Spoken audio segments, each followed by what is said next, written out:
प्यारी no no तुम्हें no इसकी सुविधा नहीं मिलेगी। कटिया पे परे परे पर माई के जावेगी मत कहवे करो मेरी नसन नसन में जहर चढ़ जातू है। हाल आ गए हो समी जब तुम्हें मालूम है कि सिक्का मुंह हमें ही करनो है तो फिर इतनी अंग्रेजी काय को पड़ता चुपचाप कर लेवे करो चूल्हा चौका। कछु कहेंगे ना तो वीडियो बड़ी कैसे होएगी। रही बात नाश्ता की तो बताओ का बना दे खावे को। चले भाई चना को नाश्ता बना लो। चंपकली तुम्हें बताऊंगी ऐसा ही नाश्ता जो बन ना पाए हाल फिलहाल।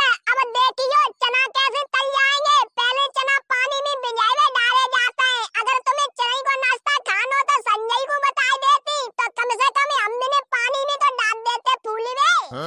अरे देखो मैंने संजय को डाल दिया पानी में। जे रखे ही इतने पे ऊपर उठा लो। महारानी बामे कछु ना आते चना फना। ऐसे कैसे ना आते।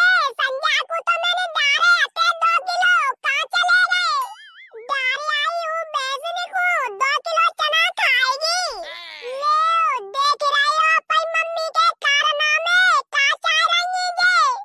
काहे मम्मी तुमने तो उठाई बांटी बेचने की नामने में डारे आई। कम से कम एक दाई पूछ तो लेती जाए कि बहुजा चना किना के लाई डारे। का कह रहुए उजे पूछ पूछ के हर काम करूंगी। जी मालिक ने क्या हूँ मैं तो मालूम हुई कि कल चना को नाश्ता बनवाएगी ताई को मैंने डारे बेचने को।